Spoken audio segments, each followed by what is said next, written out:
Olá, seja muito bem-vindo ao webinar do Débito ao Lucro. O meu nome é Luana e eu sou coordenadora de marketing aqui da Global. Nesse primeiro painel, reunimos dois especialistas em inadimplência, Rafael Medeiros, Head de Operações B2B na Global, e Rogério Aquino, Head de Operações B2C na Gestão One. Em alguns instantes você descobrirá como a sua empresa pode ser rentável ainda em 2023. Fique conosco!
Dar início ao painel encerrando 2023 no azul.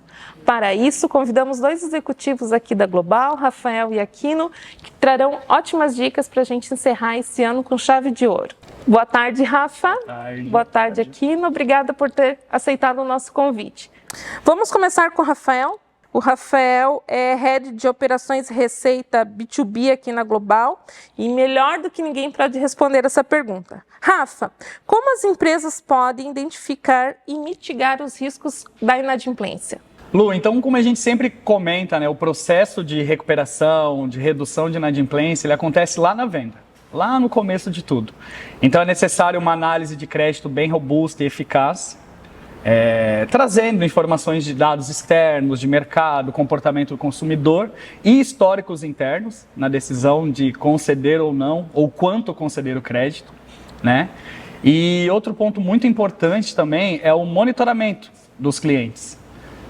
Existe aí algumas práticas onde essa análise de crédito ela acontece somente no momento da venda, lá no começo da relação. Mas esse monitoramento da base ela é muito importante porque ela pode trazer insights e informações sobre possíveis inadimplências. A empresa sabendo disso, monitorando, acompanhando esses dados, ela pode se preparar melhor para isso, ela pode tomar decisões para mitigar esses riscos. Um outro ponto importante é a criação de um processo de cobrança, através de uma régua de cobrança bem definida, onde ela possa considerar as boas práticas da recuperação de crédito, juntamente com políticas e a cultura da empresa.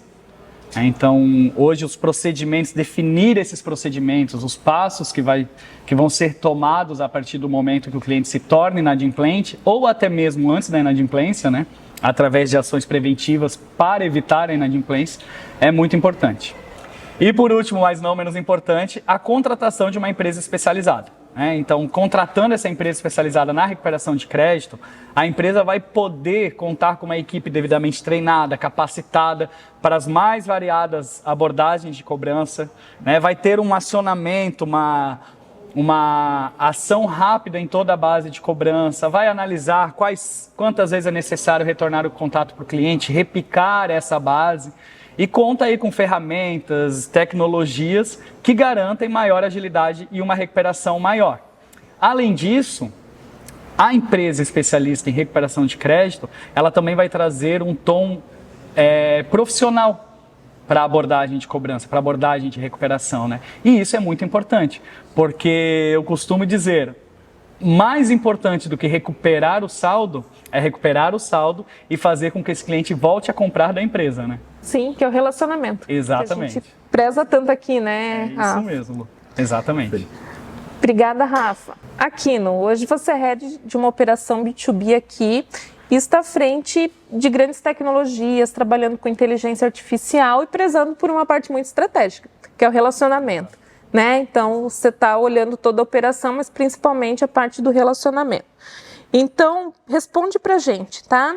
Quais são os principais canais que uma empresa deve considerar ao implantar a estratégia omnicanal na cobrança especificamente?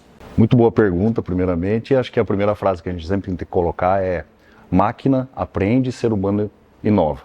Né? Então esse é um ponto importante para que as empresas tenham sempre, assim como diretriz. Né? Olhando para a multicanalidade, todos os canais de comunicação devem ser considerados. Tá? E-mail, SMS, o voz, que ainda a gente tem algumas crenças limitantes quanto a isso, né? O governo também, é importante dizer isso. Mas todos devem ser considerados. Obviamente, o WhatsApp não pode ficar de fora. O WhatsApp hoje é a principal ferramenta de comunicação hoje. Né? Hoje, o ser humano, acho que fica 99,9% do seu tempo no WhatsApp do que falando por voz no telefone convencional. Então, esse é um ponto que a gente sempre deve deixar isso muito bem desenhado nas estratégias. Tá?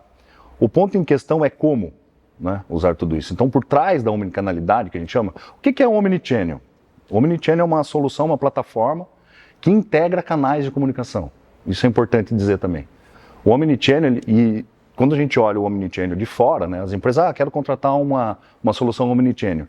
Então ele vai além. Hoje nós temos a MyLoop, né, que é uma empresa de tecnologia do grupo, que nos fornece hoje a plataforma de omnicanalidade. Aquino, você está falando no WhatsApp, no SMS, concentrando tudo numa... Perfeito. Na voz. Na voz, no SMS, no WhatsApp, direcionando para um bot, o bot direcionando para o humano. A omnicanalidade hoje, que é a nossa ferramenta própria, né? Hoje faz isso em tempo real. Né? Temos hoje operações rodando aqui na gestão One, que são 100% digitais, por exemplo. Né? Obviamente que existe interação humana numa tomada de decisão, numa alçada diferenciada que o cliente determina. Então, voltando ao ponto, nenhum canal de comunicação deve ser desprezado. Por quê? A omnicanalidade veio para trazer o que hoje? Para as empresas, para os credores e para os compradores, né? Disponibilidade. Então, a omnicanalidade, ela permite que a disponibilidade seja 24 horas por dia, 7 dias na semana. Né? Aí você me pergunta, não, mas as pessoas não trabalham 24/7. Sim, mas os robôs funcionam. Né? Então, por isso que a gente diz, né, da omnicanalidade importante, além de integrar canais de comunicação, integrar também as soluções de abordagem, que entre elas tem o humano, os robôs de voz e os robôs de texto, que a gente chama de chatbots. Ok? Então isso é muito importante, nenhum canal deve ficar de fora. Nesse próximo tema, a gente quer ouvir vocês dois, já que é o ponto focal do debate, tá? Então, como lidar com a inadimplência final do ano? A gente tem a sazonalidade, 13º, enfim, algumas rendas extras, e tanto no B2C como no B2B a gente acredita que tem estratégias importantes. Rafa, pode começar a falar um pouquinho como lidar aí com essa reta final de 2023 para o caixa ficar um pouquinho mais cheio?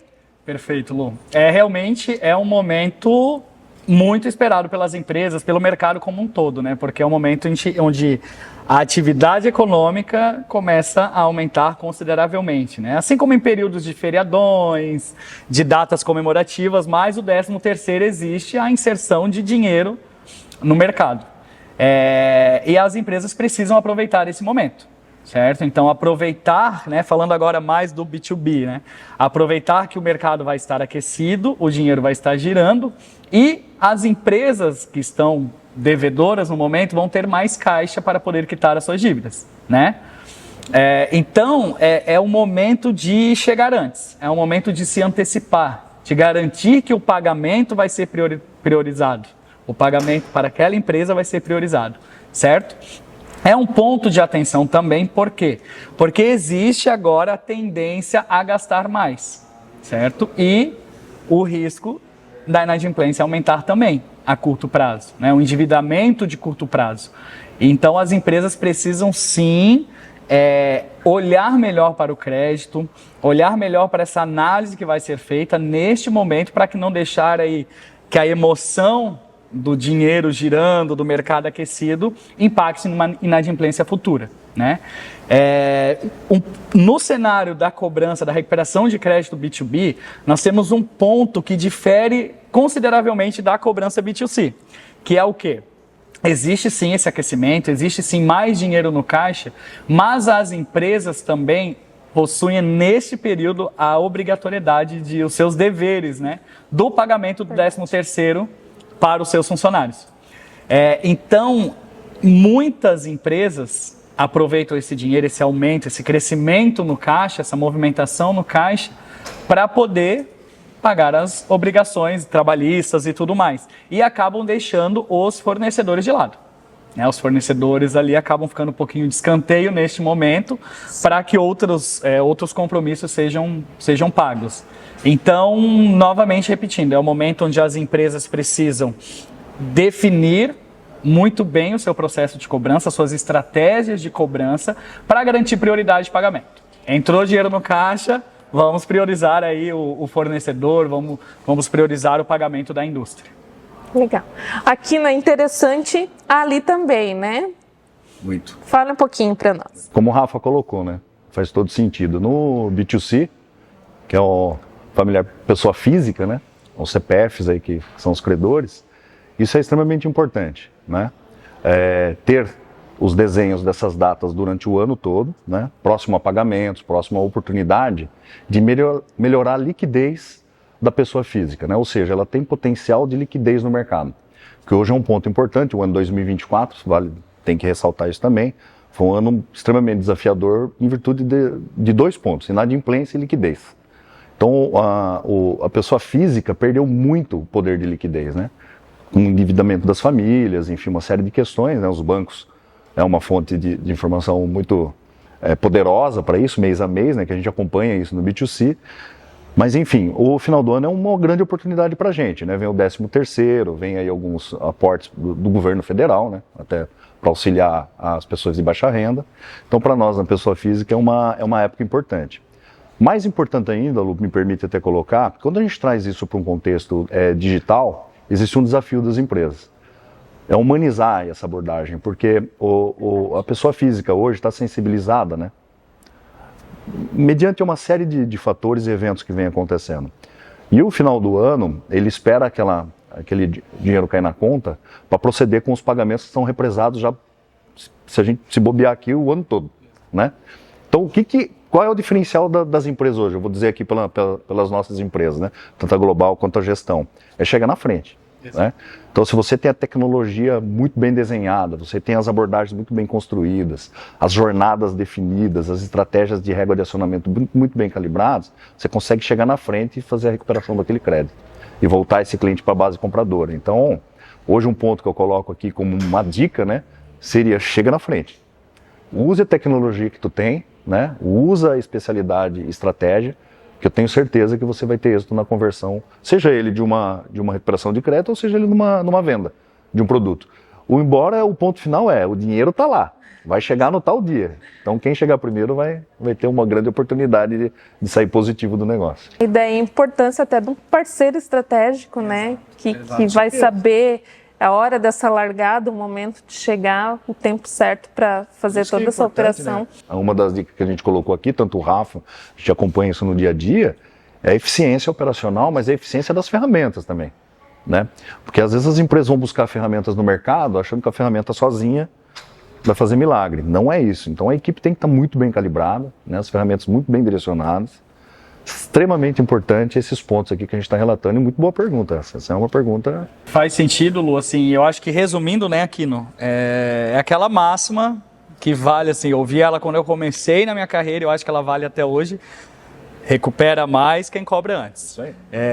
É o momento das empresas, né, das empresas credoras, vamos chamar assim, aproveitarem a movimentação, o aumento aí da atividade econômica, e definir aí estratégias, sejam estratégias internas, seja a contratação de uma empresa para trabalhar numa régua preventiva, a contratação da Global para fazer essa cobrança quanto antes, né? Evitando aí que algum outro credor ou algum outro compromisso financeiro consiga tirar esse dinheiro aí e acaba ficando rolando aí o aging de atraso, né?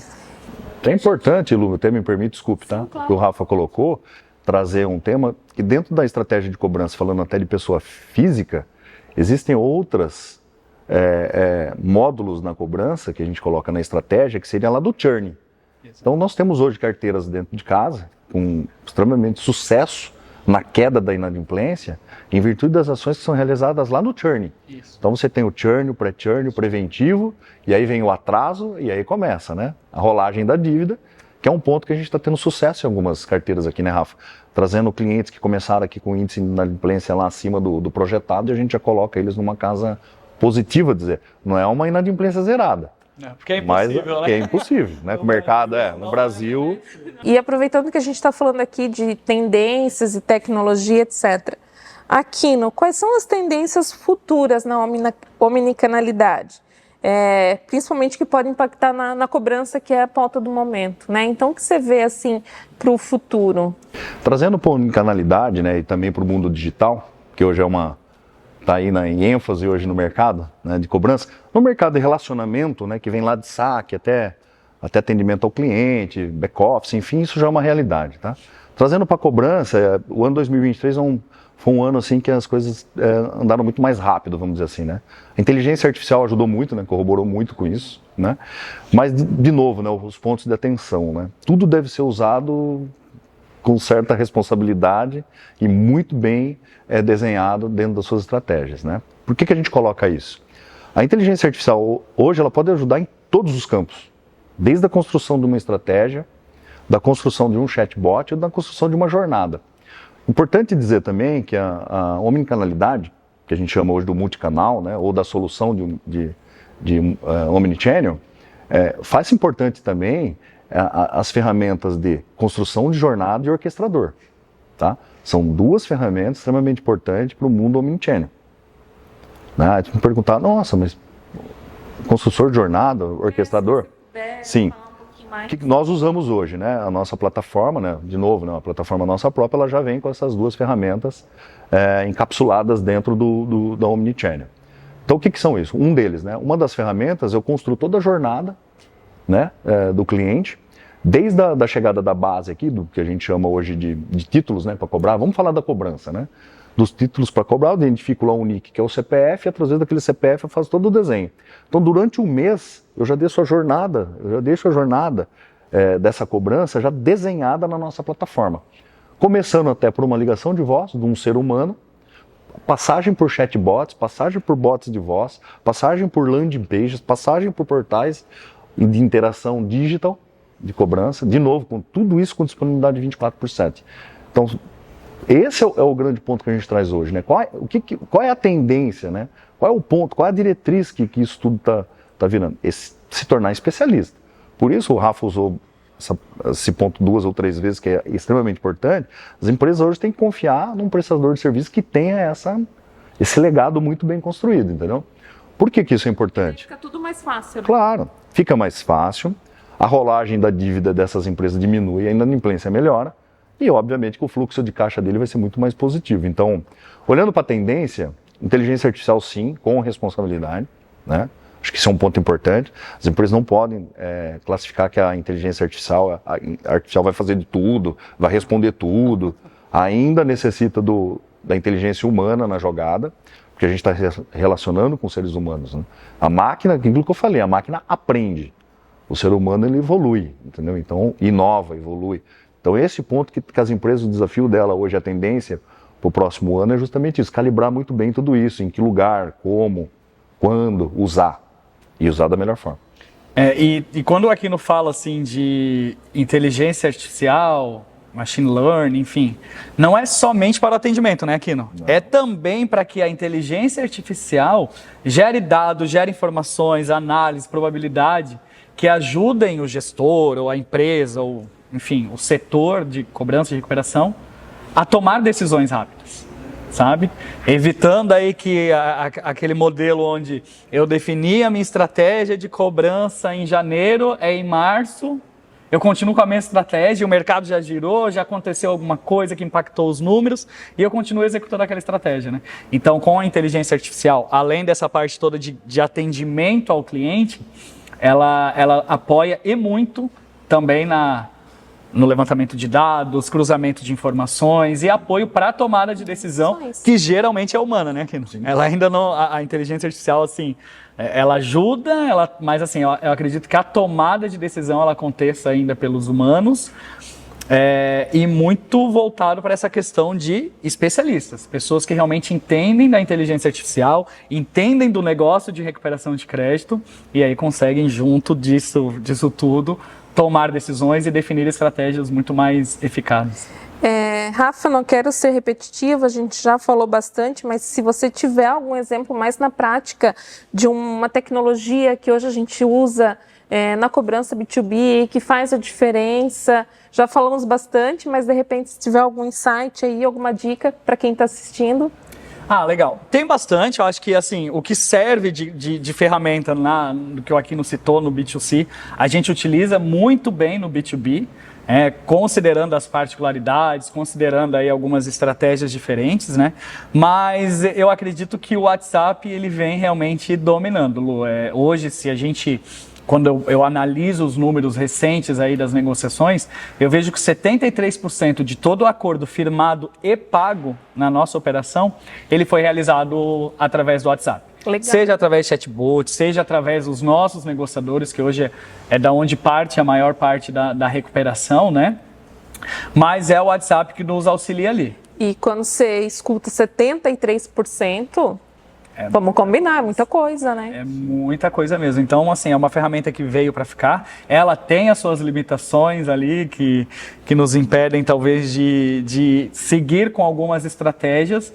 Mas, como a gente conta com um time especialista mesmo, temos o nosso time de planejamento. E é um processo automatizado, Rafa? Temos o processo automatizado, mas também nós temos aí aquilo que o processo automatizado não consegue resolver. Nós temos o time de negociadores aí atuando. E ainda falando sobre ferramentas, tecnologias, né? Temos as que nós usamos aqui, que eu digo para ti, assim, são tecnologias, ferramentas de ponta que o mercado oferece mesmo, mas às vezes as empresas ficam se perguntando, né? O que eu preciso para diminuir a minha inadimplência, né? E existe aí um universo de ferramentas dentro do mercado de recuperação de crédito infinito, tá? Eu lembro que quando eu entrei nesse mercado lá atrás, eu não conhecia, me deparei e eu falei, nossa, existe um universo só para atender esse segmento que eu desconhecia, né? Mas citando algumas, a gente precisa necessariamente de um software ou um CRM específico de cobrança, tá? As empresas precisam começar a adotar isso, né? Para poder ter uma gestão da sua carteira inadimplente, para poder ter uma visualização da base, sair do Excel, sair das tratativas do Excel, né? Essa ferramenta, além de trazer essa visualização, essa análise, ela consegue criar automações de ações a serem realizadas, de uma régua definida, né? Que vão desde ações preventivas até, por exemplo, em determinado momento, os títulos que chegarem aqui, eles vão ser distribuídos para a assessoria, certo?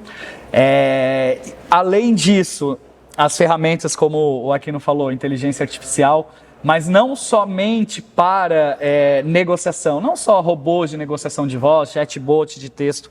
Se conseguir utilizar essa inteligência, a empresa vai ver que ela consegue aí expandir a coleta de informações dos clientes para ajudar nessa tomada de decisão também. E para finalizar e repetir, né, a empresa precisa ter canais disponíveis de atendimento, certo? Assim como o Aquino falou, não dá para desprezar nenhum canal de atendimento. Existem segmentos ou perfis que respondem muito melhor no WhatsApp, existe aquele alto valor que ele vai responder muito melhor por histórico, por e-mail, que depende de criar aquele histórico, aquela documentação.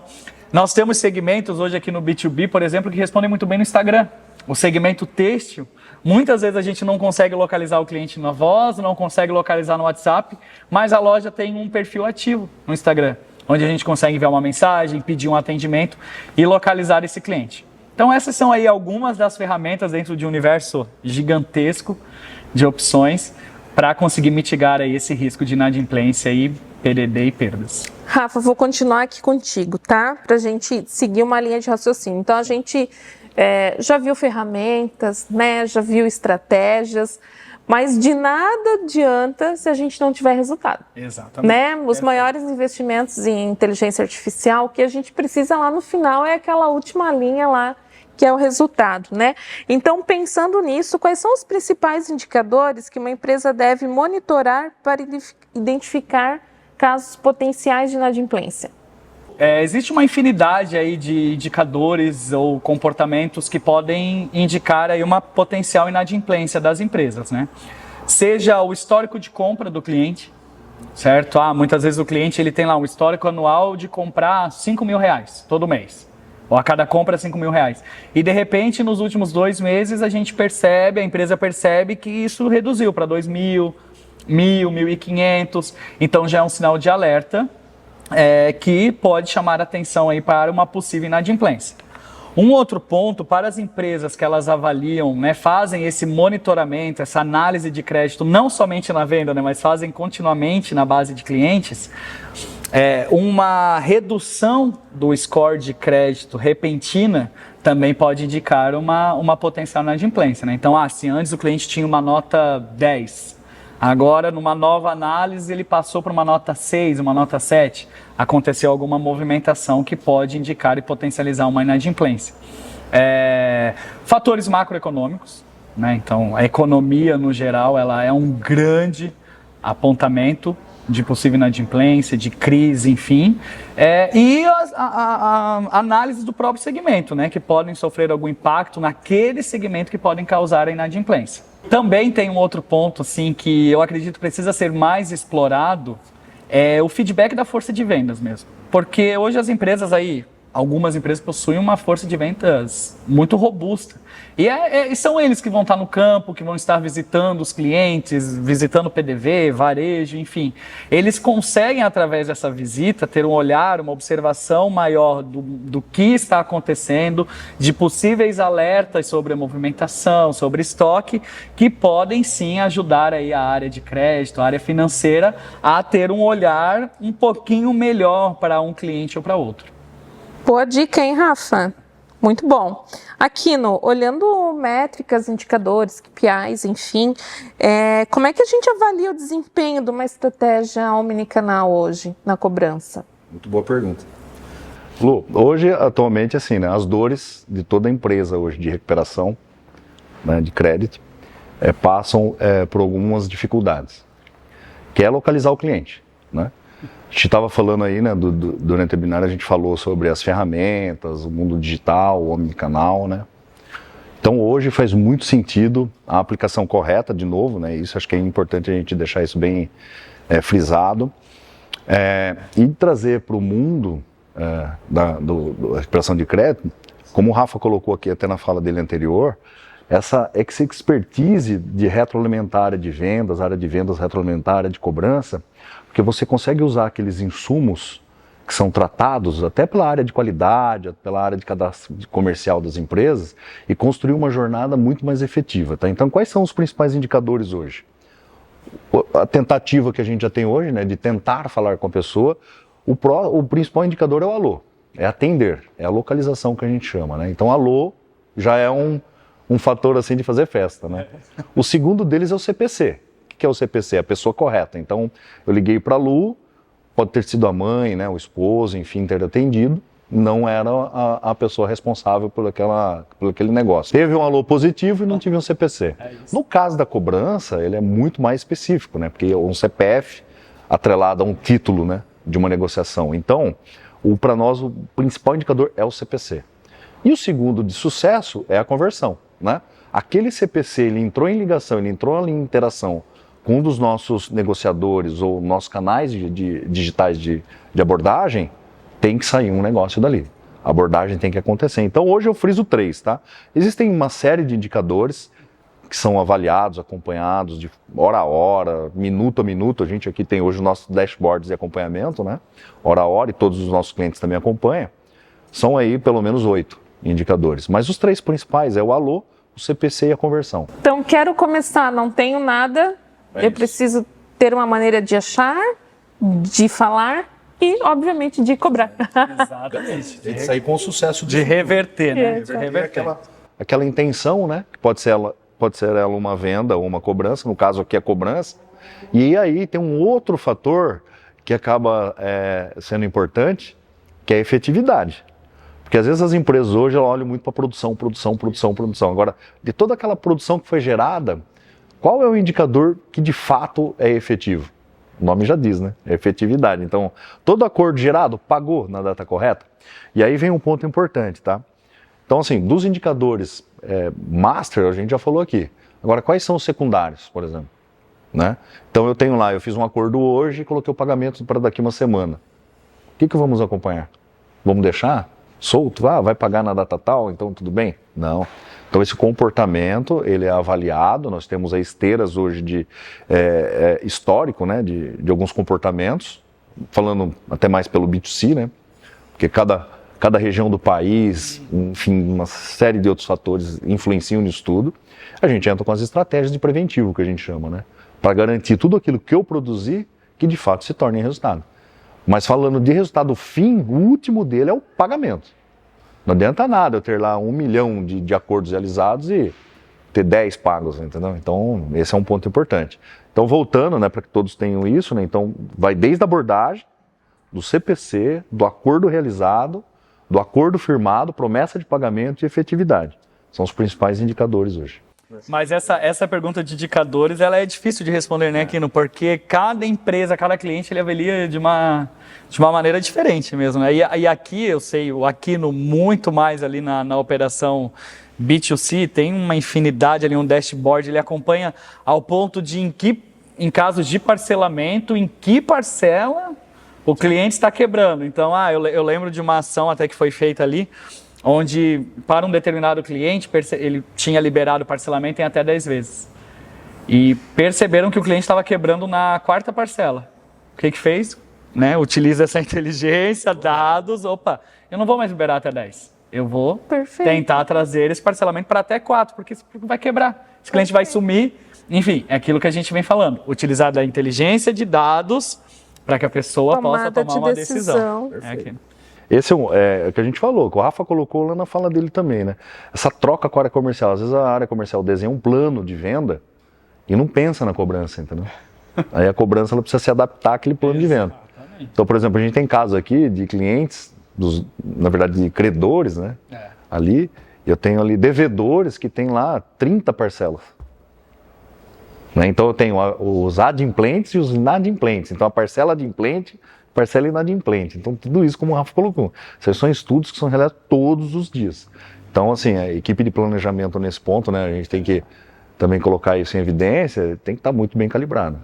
O sucesso, ele permeia, né, pela área de planejamento, operações, BI, inteligência, information, né, que é a inteligência da informação. Uma aula aqui de cobrança, né? A gente tem mais ainda uma pergunta, mas de tudo que foi visto, então às vezes você pensa, cobrança, né? Daqui, deixa eu pegar fazer aqui dentro de casa, pegar um telefone, ele coloca a recepcionista, né? Fazer essa cobrança. Muitas empresas colocam a parte de cobrança de recuperação dentro de atividades inúmeras, né? Então a pessoa faz contas a receber, faturamento e quando sobra um tempinho faz a parte de cobrança, né? E aí é onde o bolo da inadimplência vai crescendo, vai crescendo. E você tem um olhar hoje muito amplo, né? Vendo essa nossa conversa do que envolve, né? Uma série de fatores para que tenha sucesso e para que termine o ano lá no azul. E também acho que é um ponto importante que a gente está trocando aqui, até assim, a gente está trocando ideias aqui, né? Mas estão surgindo alguns pontos importantes. Por exemplo, as empresas hoje querem investir em tecnologia. Voltando um ponto, né, de tecnologia. Então, assim, dessa forma que a gente colocou aqui, pode ser que ajude aí numa tomada de decisão, porque a tecnologia sozinha não vai trazer resultado. Na verdade, ela pode piorar o resultado, se não for muito bem aplicada e ter um time que pilote isso na ponta, entendeu? É isso. Gente, para fechar aqui, eu vou fazer a última pergunta para você, tá, Rafa? Então, quais são os principais desafios enfrentados pelas empresas ao lidar com a inadimplência e como superar esses desafios? Para mim, o principal desafio que a inadimplência traz é o risco financeiro que ela tem para a empresa. Tá? Então, por exemplo, a empresa está lá, concedeu o crédito e o índice de inadimplência cresceu muito. Automaticamente, ela não está recebendo, não está gerando receita e caixa, né? Então a empresa ela acaba tendo a sua liquidez prejudicada, certo? Então muitas vezes ela vai acabar não conseguindo honrar com seus compromissos, vai precisar pegar recurso externo. Então é uma série de fatores e riscos financeiros que a inadimplência pode causar. Um outro ponto, a inadimplência muito alta, ela pode tornar o capital mais caro para a empresa. Certo? Porque os investidores ou os credores, bancos que fornecem crédito, eles irão avaliar diversos indicadores, sendo um deles a inadimplência. Então, o risco de se investir, o risco de se colocar dinheiro para uma empresa com índice de inadimplência muito alto, ele também é alto, o que acaba tornando o dinheiro mais caro para essa empresa.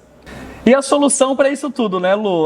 Não é fácil, não existe aí uma fórmula mágica que vá fazer a inadimplência desaparecer, né? Mas existem sim algumas ações que podem apoiar em reduzir essa inadimplência, né? Aquilo que a gente já falou bastante, uma análise de crédito robusta, uma análise de crédito muito assertiva, né, que garanta, que traga segurança para a empresa que ela está fornecendo crédito com baixo risco de inadimplência, de crescer muito a inadimplência, né? Além disso, a inadimplência vai acontecer. Eu desconheço qualquer ferramenta, qualquer serviço de análise de crédito, qualquer analista de crédito que não vá, né, fazer uma análise, conceder crédito e não vai ter inadimplência, né? Então ela vai acontecer.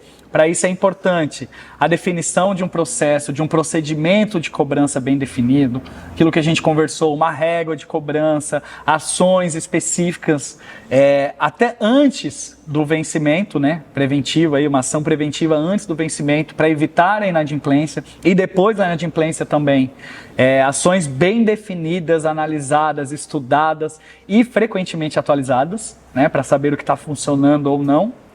E por fim, a contratação de uma empresa terceira, né? Uma empresa especialista, aquilo que eu falei anteriormente, né? Uma empresa que tem uma estrutura, que tenha capital humano devidamente treinado, com uma abordagem muito clara, muito respeitosa, muito profissional, para garantir aí a manutenção do relacionamento, né?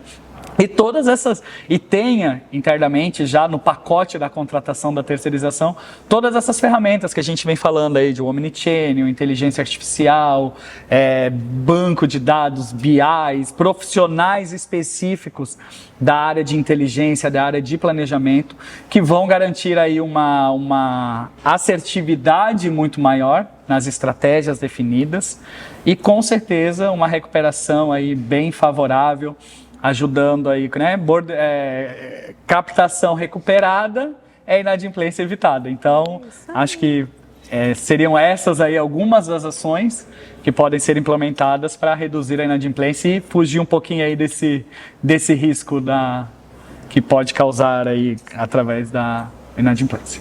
Que aula, né, pessoal? Hoje a gente saiu daqui cheio de informação e de como proceder aí ainda nessa reta final, dá tempo, mas também já com um olhar para 2024 e tudo que a gente tem para aproveitar de tecnologia e também principalmente de um parceiro estratégico para acompanhar todos esses indicadores das nossas empresas. Então, até mais!